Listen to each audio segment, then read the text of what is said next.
James, Kerri, are you guys playing a joke? Brian, Ross, you guys playing a joke? I made my stream friends disappear. I made my stream friends disappear. Keep the change, you filthy animal. Kevin! Look what you did, you little jerk. When I grow up and I get married, I'm living alone. Here we go.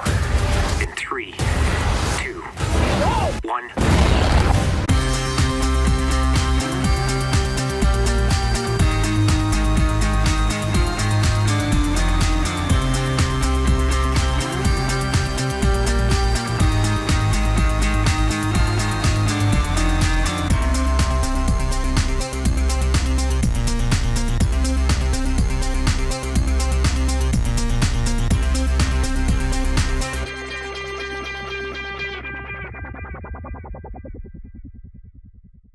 Oh, well, I guess my stream friends are here, actually. Well, thank you guys for being here. And also, Merry Christmas, you filthy animal. And welcome to You Rankin' With Me. I am your host, Chadwick Webb. Over in some direction, we have the other host, James Tancock. And as always, my wife is here, Kerri Webb. And then some newcomers to the channel and the show. We have Mr.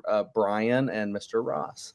So we're going to rank the Home Alone franchise. If you couldn't have guessed, based on things that we have been doing here, but this is really fun. This is an idea I had not too long ago. Like, hey, let's rank all the Home Alone franchise, because it's a franchise that's near and dear to my heart. Well, okay, it's a 2-movie franchise that's near and dear to my heart, I'll say. So that might be giving my hand a little bit there. But it's a couple movies that I grew up with, and then a bunch of sequels. And I'm excited to see where everyone ranks all of these, because it's kind of a strange franchise, if I'm going to be honest.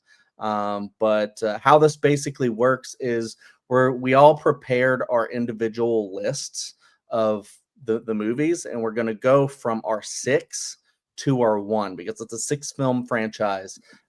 Because there's only 6 films, we're not going to do a wait for it or anything like that, because there's really no need with this small amount of films, and this should be a pretty good quick one. But let's go ahead and get into it, and we will start with our 6s. All right, and this may be a shocker for some people.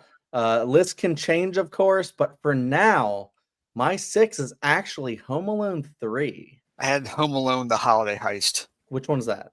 5.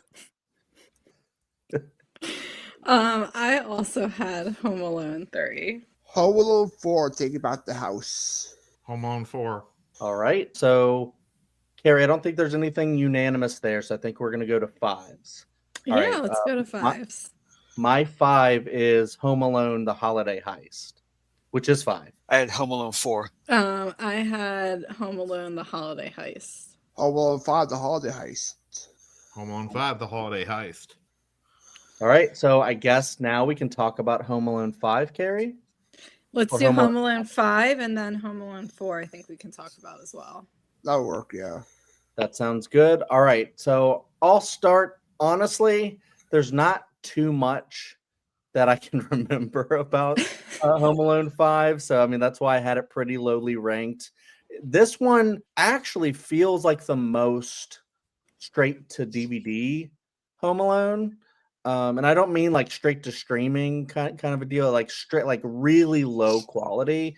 And it feels like it is trying to like do all the same beats, but it just doesn't have the budget or the level of skill to do it. But I will say, I do think they actually sell it a little bit at the end. I think the end was really fun, and I can't remember exactly who the villains are, but I think the villains do a really good job in this one. Isn't it like Malcolm McDowell's in it? Yeah, Yeah. Malcolm Correct. McDowell. Yep. And Crabman from My Name is Earl and Steeples. That's right. And I love Crabman from My Name is Earl, so I was really excited to see him as well. And so there was some fun in this movie, and for me, I was just like, wow, this one's actually pretty cool. And that being said, I don't think there's a lot of quality here, except for I think they do step it up in the end, and I was actually pleasantly surprised. Yeah, this one, I suppose, held my attention the least of all these somehow. I wasn't overly invested in it. I wasn't the most amused by it, I suppose. I mean, honestly, to me, everything after 3 wasn't like all that great. So this just was kind of not, it was kind of like the not greatest of the not great stuff. So I just put this at the bottom. Although I do like Malcolm McDowell, I couldn't really put him or this movie any higher up. It just didn't really hold my interest. It wasn't great. Like, the acting, I feel like, leaves a lot to be desired, and the plot.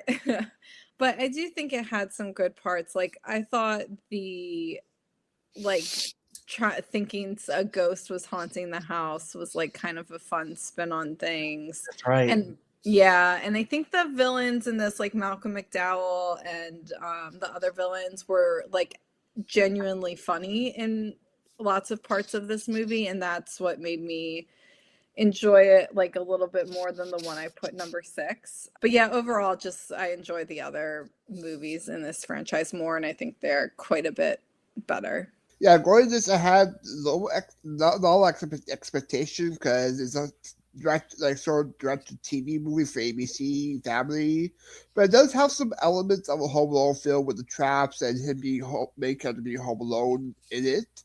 I did appreciate him and his gamer friend he talks to toward the last act of the film. I did enjoy that. I did enjoy Ed Asner in the first act of the film, but yeah, it's very forgettable. Like, I didn't remember until I saw we watched a review of it, and yeah, very forgettable movie. I enjoyed some of the traps they set up in the film in the last act, but very forgettable movie. I've seen it one time, and I remember, like, I like that Eddie Steeples. He's actually like the second funniest villain to me behind Marv. So yeah, but I remember too him talking to that older guy gamer. I'm thinking it's a little creepy in my opinion, but I don't even remember it. So, but I'll explain why I have it above 4. Honestly, I forgot all about the gamer guy thing. I actually kind of liked that plot line. I was sitting there thinking the whole time, like, if they write this wrong, this can be very weird. But I feel like it was actually kind of like a fun friendship that developed. But the age difference is just, it does set off a little red flags when you think about it. But that being said, we can go ahead and talk about 4, Home Alone 4. And James, do you want to start with this one?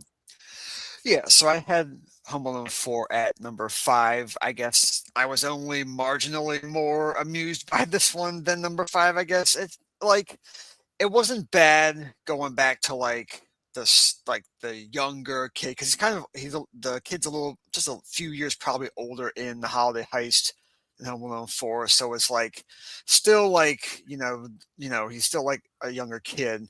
It didn't really have much like feel of any of the ones before it though, just because I guess he floods the house in the one scene, and then he sets all the traps kind of towards the end when they have like the party, but it definitely wasn't as good as the other ones. And they try to I don't know if they try to bring back Marv or whatever, but it's like, oh, Kevin, I've seen them before. Oh, it's Marv again. Like, I don't think that quite hit the way maybe they had wanted it to. So yeah, only amused by it a little more than the 5th one. Yeah, I had this, I guess, a little bit higher ranked than most people on the panel. I had it number 4. I kind of just like suspended disbelief, like that this was Kevin McAllister and everything. Like, I thought that was dumb that they did that. It was a kind of a dumb choice. They could have just made it a new family.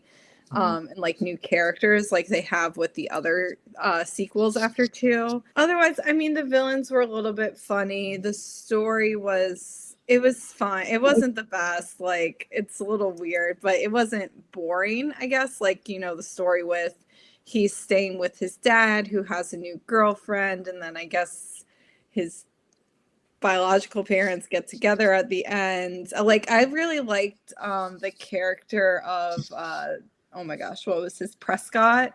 I thought he was like one of the best parts of the movie, and his interactions with Kevin, and you know, if that was very obvious the twist that that the one lady was like the villain and Prescott wasn't, but I think it was still pulled off fairly well. It's not a great one either, but you know, it wasn't horror. It wasn't the worst one, I felt like. Yeah, I know Ross is going to have a lot to say about that ending, but we'll get there. So I would totally understand.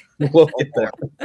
Yeah, Home Alone 4, weird. The first Home Alone film, Kevin's 8, Home Alone 2, he's 10. Why make him 9 years old in the fourth movie? Doesn't make sense what happened between those. You got Fred Stewart there, who I do enjoy for the Rock for the Sun, about to be likes it, but him playing Marv, but just as Harry, it's kind of weird. I do enjoy Eric Cavari, character actor, playing Prescott. I do enjoy that, but yeah, very forgettable. Why make the parents divorce? Out of all the family members, the main two get divorced. It's weird. I despise this movie. I grew up with it. It's one of the worst movies I've seen for Home Alone. That's why I had it right bottom. Oh, Brian, you're missing one thing though. They weren't divorced. Imagine like if Chad and Kerri, if Chad said, "I'm tired of being married. I don't want to," and then like he goes off, has a girlfriend, but still married to Kerri, and then suddenly, without question, Kerri goes, "Okay, I'll take you back because you asked." No discussions at all. You're like, that's just bad morals. Yeah. So yes, and the twist, you know, like it's just like so predictable. And then, you know, like is how there's only 2 kids in the McAllister family, you know, like how there's only Kevin and Buzz this time, and they don't even mention the other siblings. This was actually started out too. This was a backdoor pilot that failed. It was actually, they were actually working on a TV series based on this, and that's, I hate this one. Weird edits as well. I feel like Movie Maker edits they use for the transitions. Yeah, Home Alone 4, I did not expect to like, but it's just, and we'll get to it, but after watching the third one, I was actually kind of pleasantly surprised. I do understand that there's some strange things in the story. I do agree that I do not think they should have tried to change the entire cast but still keep the characters. Like, you're not fooling anyone, and it's just kind of weird for them to act like they are those characters and whatnot. But I did actually find a lot of it sweet, and I also did find some of it thrilling. Like when they added the the housemaid character who ends up being like the masterminds behind everything. Like you didn't have that in the first 2 Home Alone movies, where it's just the 2 guys. But here you have like the 2 thieves, and then you have the mastermind that's hiding in plain sight. And I thought that was kind of interesting, because I remember Kerri was like, you know, what if it's that one lady that's really nice, and it turns out she's not so nice? I didn't say what if. I said it's definitely gonna be that lady. And then I was like, oh, she might be right, and then she was. And I feel like that turn in the story was actually pretty epic. The way she's like, you know, he's not behind it, I am. And I'm like, it's too obvious. He was getting mistreated by the butler the whole time, and then the landlady's being cool. Maybe, but I feel like the lady. But I feel the way they play it out is actually pretty cool. So yeah, I enjoyed watching this one, even though I did get a lot of, you know, strange vibes. I kind of liked the story about like the family in trouble, and then they reconvene at the end, even though, yeah, maybe they could have written it a little bit better to where it doesn't feel like that woman is just kind of being used, and you know, she's just kind of a simp for this guy. But you know, it is what it is. It didn't like bother me that much, but I totally get why it would bother someone. Kerri and I's relationship is currently fine, so I know. I think we're good. I think. Yeah, but I mean, if you leave me for another woman, I'm not just like taking you back like that. We'll see. Anyways, moving on to talk about something else now. anything else. So we're gonna go into our threes, and my three is actually Wait. no, No, we're four. on 4. Fours. My How bad. do you get streaming the top of 4 yet? We're gonna move. We're gonna move on to our fours now. My 4 is Home Alone 4. I have Home Sweet Home Alone. My 4 is Home Alone 4. How was she Home Alone? I have Home Alone 3 as my 4th. All right, and so Kerri, can we talk about anything else now? I think we can go ahead and talk about Home Alone 3. Home Alone 3, you take it away. Okay. I had this dead last. I don't know. Chad and I might have just been in like a mood when we watched this, but we just were trashing. And maybe it's because we watched the second one and then we went like right into this one.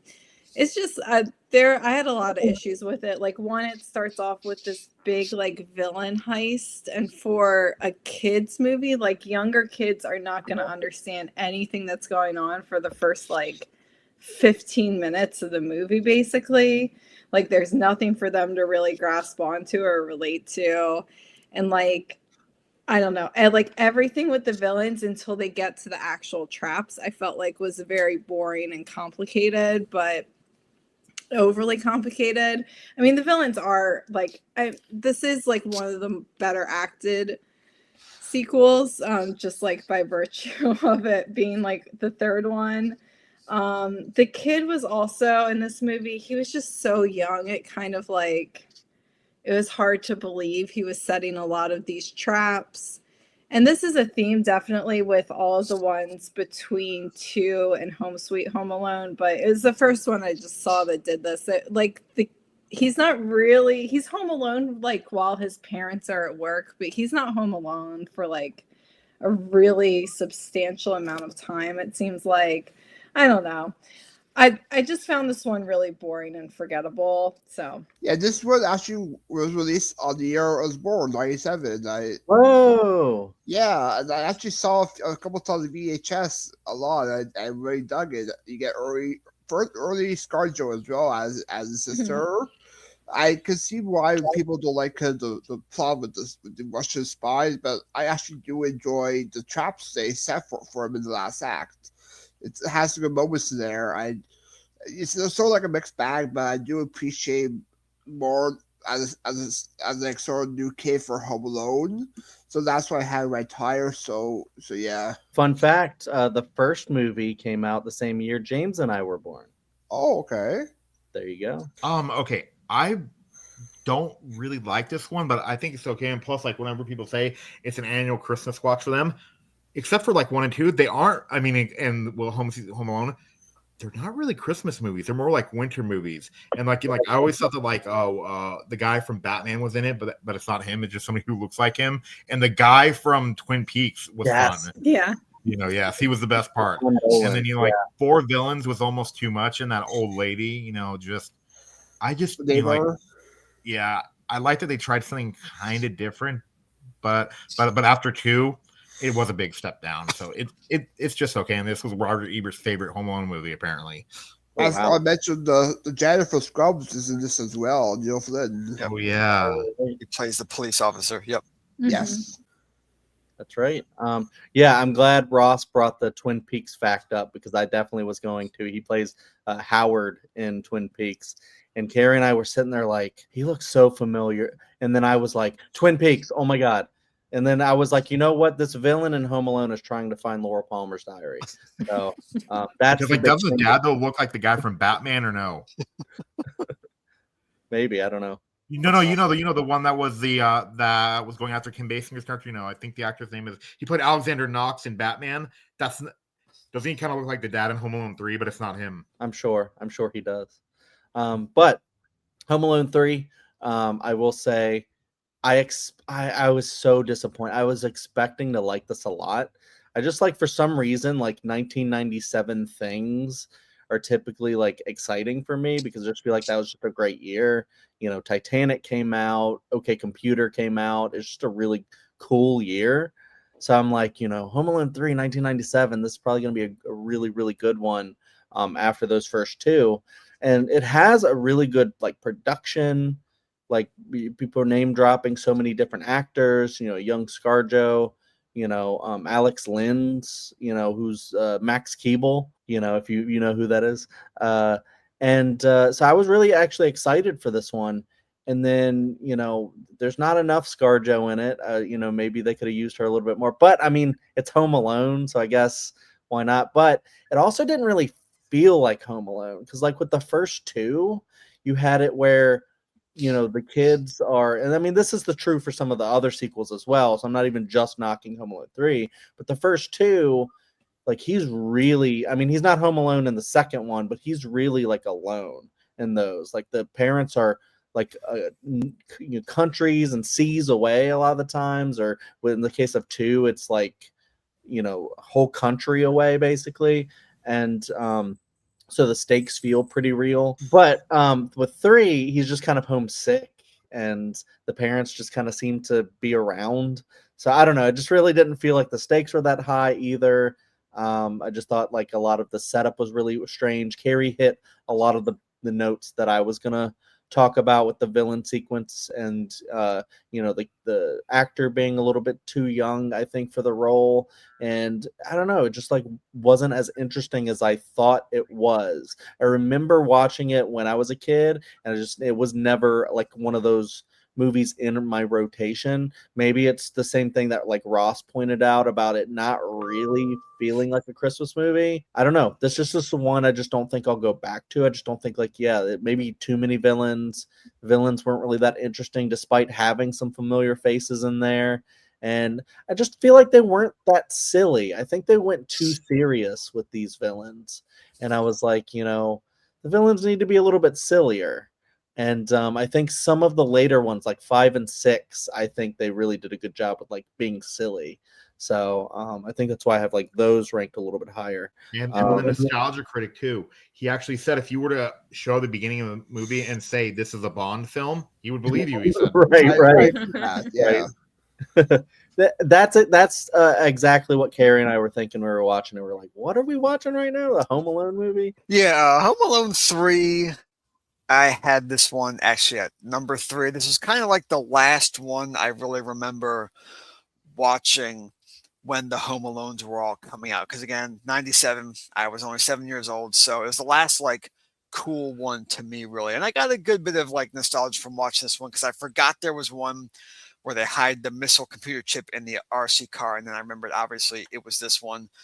Yeah, the first like 2 acts kind of weren't great. I'll kind of piggyback what Brian said earlier about Act 3 having more like Home Alone style traps. And I always remember when I was younger, of course, laughing kind of hard at the end when the cops have their guns on in the end. He's like, freeze. And the guy's like, you've got to be kidding me. Like they're already obviously completely frozen over from having to stay on that pool. So that one kind of like was a little bit of a callback to when I would watch these when I was younger. But I like this one enough. Again, it's like the last one before I kind of stopped watching them, and like I feel they personally drop off. So I had put this one actually at number 3. It seems a little bit higher than some of you guys. All right, we're really getting to the end of this thing. We're nearly there.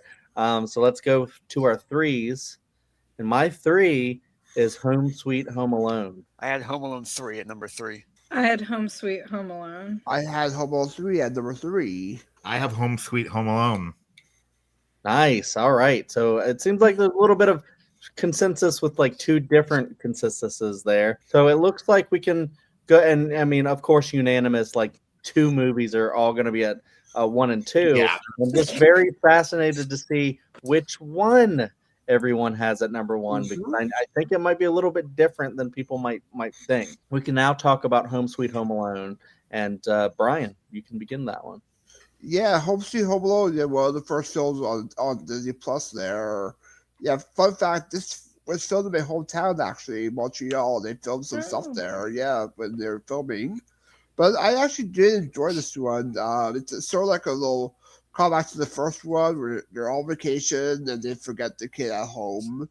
Archie H from Johnny Rabbit was kind of perfect for this type of role, but yeah, I wasn't a fan of the villains toward the end. Yeah. You're not supposed to feel sympathy for the villains, but to laugh at them. You're not supposed to sympathize with them.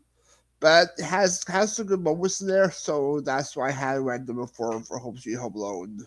I like it because like it tries something different, and it's an actual Christmas movie, and then like it's kind of a legacy sequel because Buzz does show up. Yep. But like I just like it is because like I was expecting the worst of the worst. And like it almost works as a movie in itself. And then I just love the gag with the like I was in so much pain with the doorbell when he pushes the thumb on the doorbell. Yeah, but yeah, it's so but and then the soda saying like my mom buys it in bulk, it saves money. The soda, yeah. It's not the worst one by any stretch. I was expecting it to be really bad, but like it's the best one since the original 2, I think. Yeah, I mirror that sentiment. That's exactly what I thought because when it first came out, I think last year, the year before, Trade-ish, yeah. Oh, I thought it came out more recently than that, but but regardless, I remember when it did come out, people were like really kind of trashing on it, saying it's like so bad, and so I just didn't watch it.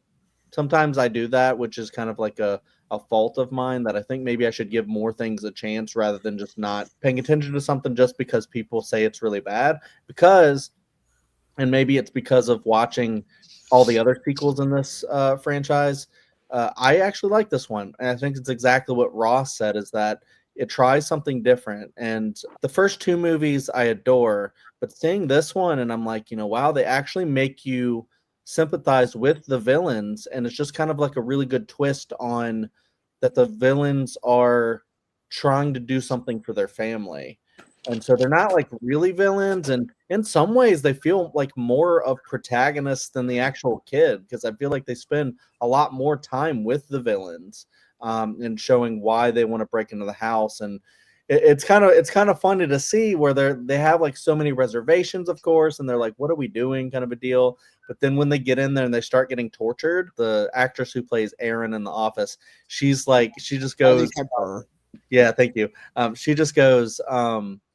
We're doing this now. Like we're in this. She just becomes so gung ho on actually getting the little ugly boy or whatever they're trying to get. And it's just the funny twist of like the little boy there thinks that they're trying to kidnap him. And it's just a big misunderstanding. But also like I know a lot of the criticisms of the first 2 is that, Harry and Marv get tortured so much that they would probably be dead, and yet they're not. And in this one, I'm like actually like wondering if like one of these guys is gonna die because like the way that I feel like the realism of what happens to them just feels more real than the first 2 movies, if that makes sense. Like the first 2 is like very slapstick, and this one it just feels like one of them could literally fall off the stairs and break their neck. When that guy has that like large boil or whatever after being hit in the face, you really kind of like think, and maybe it's because you do kind of care about them and you don't want to see them die because of this, because it is such a big misunderstanding that you are kind of like, please don't kill them, or please don't hurt that kid, and you want everybody to kind of survive. So at least I did. So yeah, I was actually really invested in this one. I liked a lot of the callbacks that they were doing. Sometimes that can feel a little bit tired if they're like trying too hard, but I feel like it was kind of funny. They even did like a fun, was it like a sci-fi riff on the Angels with Filthy Souls? Yes. Mhm. Which was kind of interesting. And then the Home Alone logo is a security company. Yep. Oh yeah, yep. And I liked Buzz showing up. I thought that was really great too. So yeah, I enjoyed quite a bit of this movie. This is the only non Macaulay Culkin Home Alone that I think I'll probably watch every year because I really enjoyed this one. And maybe I'll think of other stuff to say about it, but I'll let James talk now. Yeah, I was honestly pretty surprised at this one when I watched it because I had no idea this was even a thing. I'll be honest, I don't really pay attention to like the Disney Plus stuff that much, but it was pretty cool when I watched it. I kind of like the story. I like the setup. I do like the surprising amount of like kind of bigger name actors in this one. A lot of like A-list actors, which is pretty cool. The one we're watching Community still, and the dean from Community, I'm pretty sure plays the chorus director. Jim And I Rouse, just- yeah. Yeah, thank you. Yes, Jim and Rath. I liked that. Yeah, I liked that a lot because I was like, hey, I'm watching that show. I like him, but that was kind of cool. But amusing overall. I liked kind of like actually like caring for the people sometimes, like how it is just kind of like a big misunderstanding more or less. But I don't think I liked it quite as much as some of the originals, so I put this one at number 4 actually. Indeed, he is in that movie. Kerri. Independence. Yeah, I had this at number 3. I really like this one. I feel like it was the most hallmarky out of all the movies. Like, it seemed like it was following that kind of script and vibe. But it was really cool to realize that the two parents were going to be the thieves in the movie, and that there wasn't really like a true villain. It was all just like a lot of misunderstandings. I thought the Buzz part was really cool and funny. Yeah, I think there were just like some genuinely really funny moments in this one. I liked how it took the story kind of like it did something new, but also took it back to basics in that like the kid is actually home alone with a parent that's like very far away in this movie. Like bringing it back to that. And I thought the callbacks were like appropriate and not too much. They were kind of just like nice little nods to the original movie. Yeah, overall I thought this one was like very enjoyable, pretty funny, and pretty solid for a Home Alone sequel. I like how later they called it back, because the first two movies, you're like, are they going to have like severe lasting damage from those traps? But the guy who was in the traps, mentions like, I don't have any lasting brain damage. So he obviously went to the doctor and is fine. So I like how they followed that up. So now we can go on to our number 2s, and it's going to be interesting to see if it's the first movie or the second movie. And my number 2 is Home Alone 2, Lost in New York. Home Alone 2, Lost in New York. Home Alone 2. Home Alone. Home Alone. That's what I thought was going to happen. All right. It is weighted that Home Alone 2 is number 2, so I'm pretty sure the first one's still going to be number 1, but we'll see with Kerri's math. However, now we can talk about Home Alone 2. I just love Home Alone 2, like more only because, like I just like how like it's bigger, and then like it's like I love it like the house almost a horror movie, because if you add blood inside that house, well, like when he gets electrocuted in the bricks, yeah, and then like I just love it how like everything has a more like darker edge, and then like is how like I love the Christmas, I just love the scenes in the hotel like with Cliff, I just like I've always liked a little bit more like and then how it's like longer, it's just more fun. Yeah, I actually don't disagree with like that sentiment really. It's kind of like a which one do you prefer right now kind of a thing. They're both great, which is really interesting because I grew up with both of these big time. I was always watching 1 and 2, and 2, it's a retread of the first movie, like kind of like in every way, except that it is a little different. Like Ross said, it's bigger. He's not home alone. He's lost in New York, and the way he does it is kind of cool, but it's also really scary. Like the horror movie aspect, kind of getting in the cab is really scary. The park with the pigeon lady is really scary until he, gets to know her. The first one also had a little bit of horror movie vibe, when it's like, he's the next door neighbors killing people, salting the bodies and turning them into mummies. So yeah, you get a little bit of that in both. And yeah, no, I 100% agree. I love the set piece at the end with the the aunt and uncle's house renovation. It's not finished, so it's like a full-on construction thing, and he lures them there. Breaks the window. He does the brick stuff. He does the tool chest down the stairs. Just so many great gags in this one, and also a lot of heart. I mean, they don't skimp on that. All the stuff with Duncan's toy chest and the turtle doves, and even the sweet stuff with the pigeon lady, I think is just really, really done so well. So it's like a movie that's kind of a cut and paste. They're like, we did that, it was super successful, no one thought it would be, and now we're doing this one, we're just going to do the same thing. And they add some fun stuff like the talk boy, please tell me, I'm blanking on his name. Tim Curry.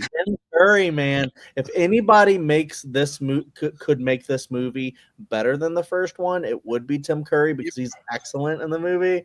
And I love the whole was like little Mo with the gimpy leg. Bonnie Bob Cliff. No, I that's a lie. never. It's a lie.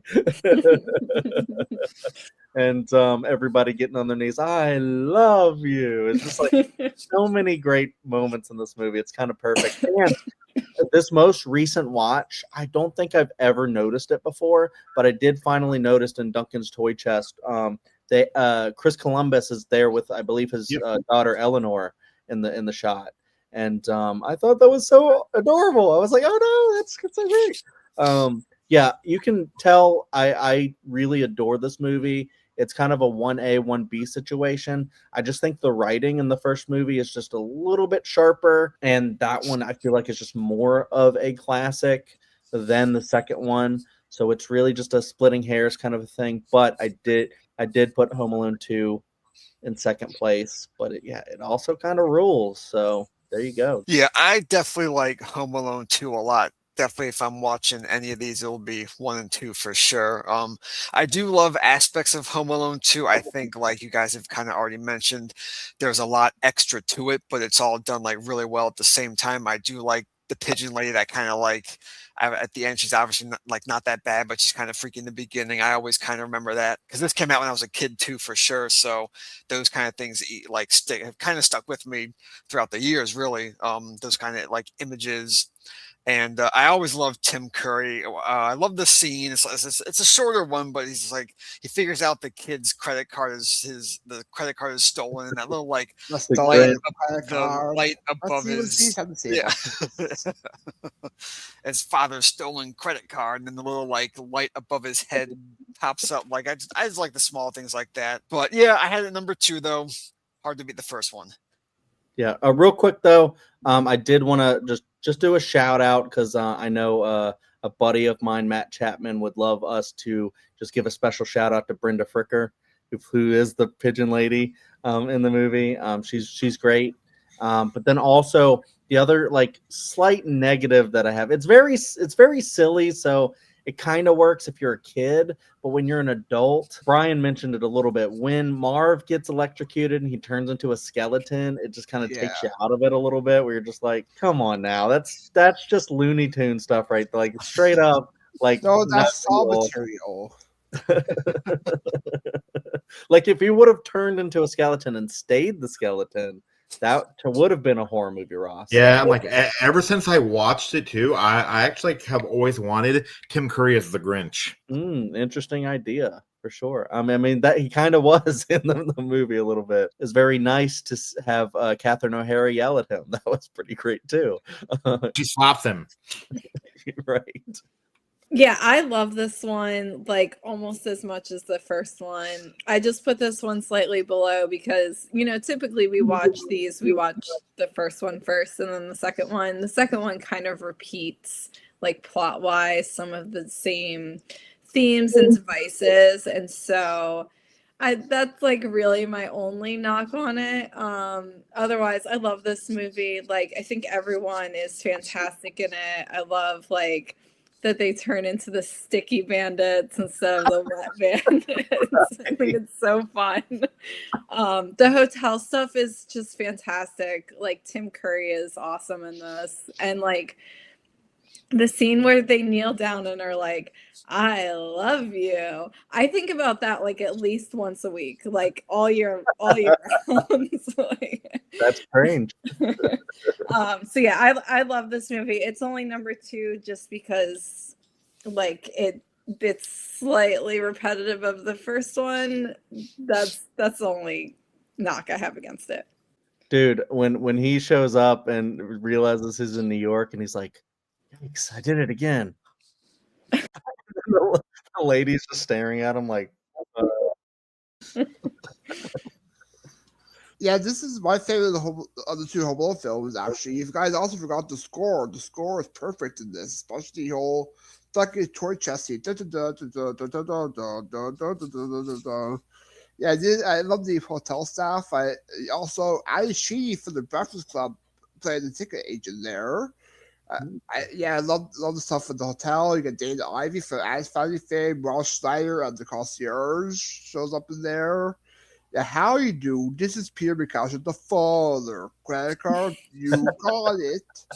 I love this. I love everything about it. I love the trailer they each for with the whole Christmas Carol, Santa nailed out to read them. Blah blah blah blah.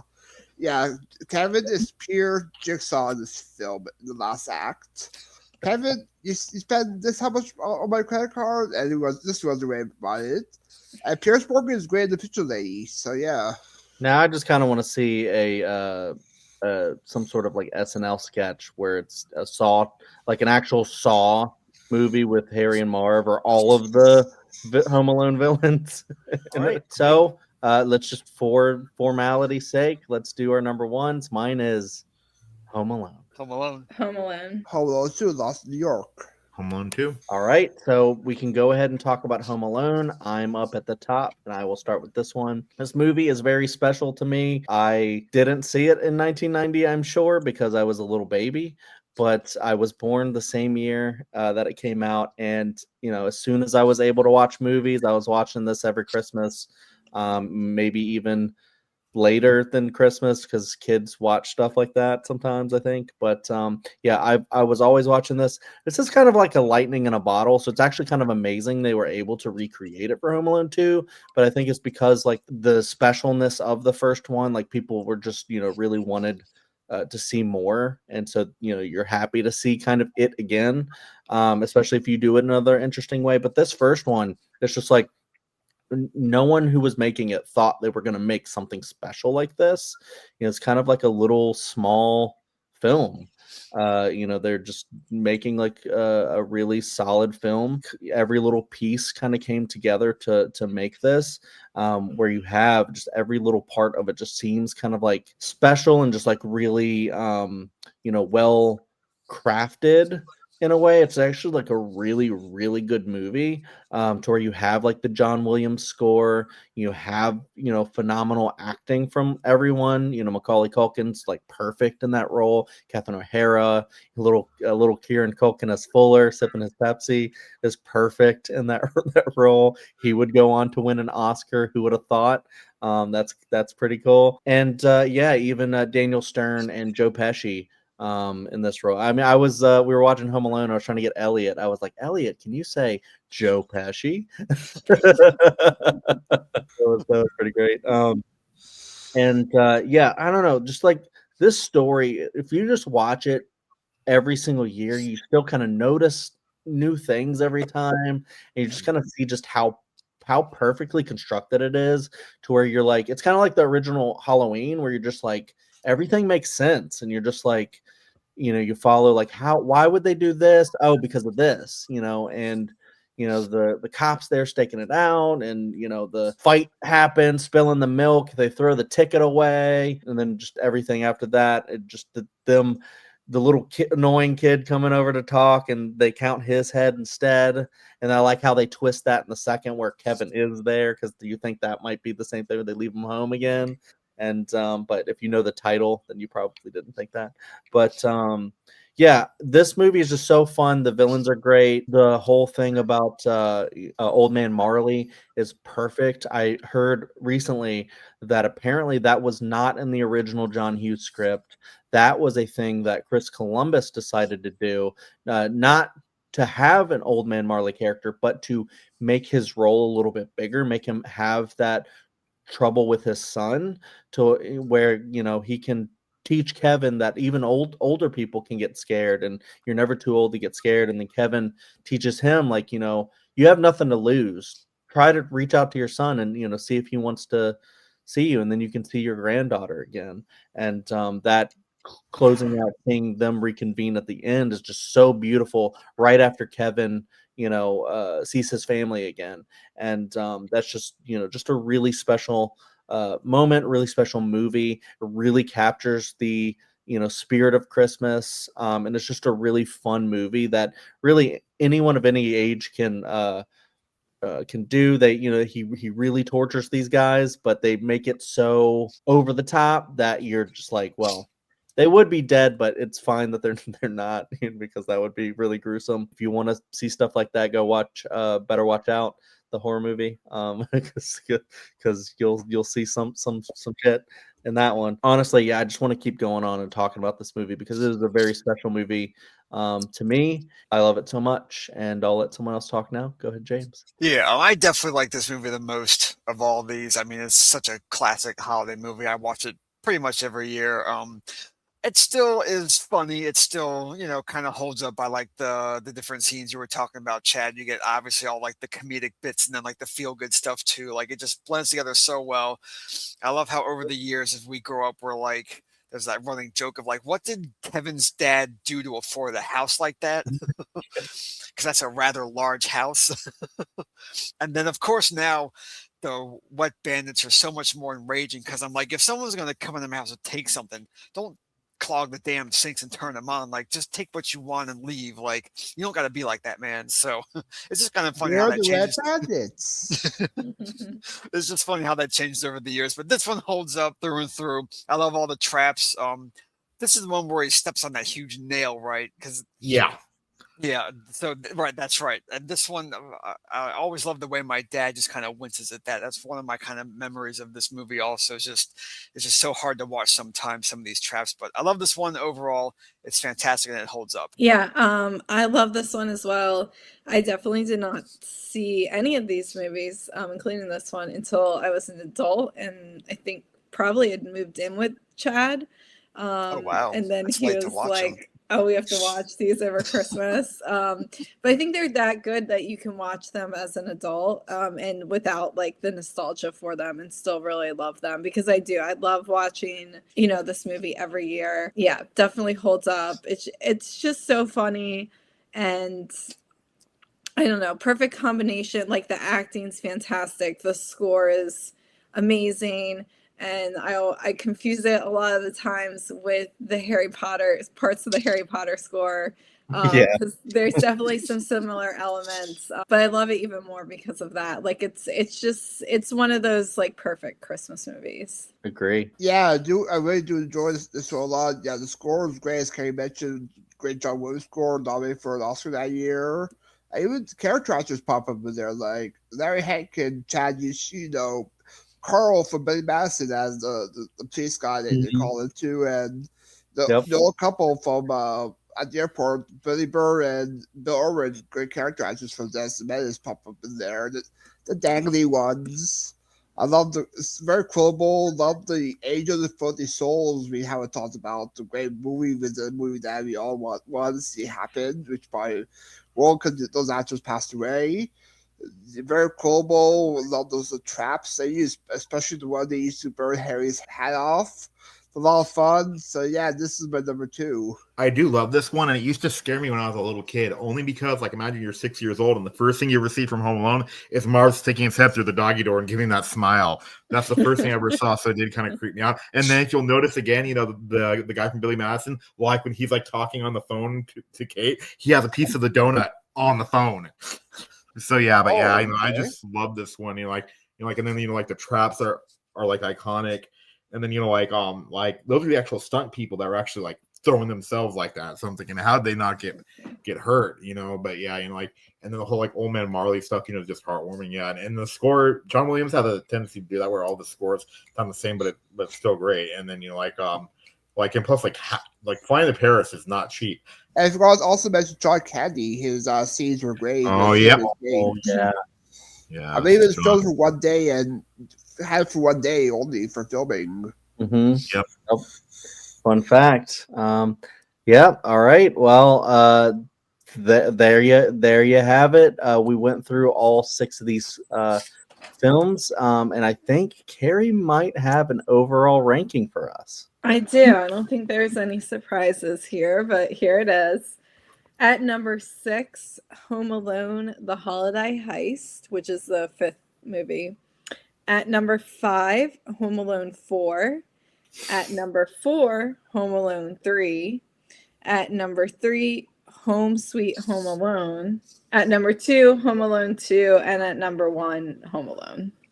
All right, nice. I actually really like that ranking. I think that's pretty solid. All right, so yeah, thank you everyone for ranking Home Alone, and we have a lot of stuff on the channel that we've did for you ranking with me. There's so many other franchises that we've done, so many directors and stuff that we've covered, and we have a lot more plans to cover more things. So stay tuned for that stuff. Also, go check some of the reviews that I've done and other things on the channel. And make sure you like and subscribe and do all of that. Sometimes I forget to say that, but please, if you, it really helps out a lot. And I forget this every time. Are you ranking with me?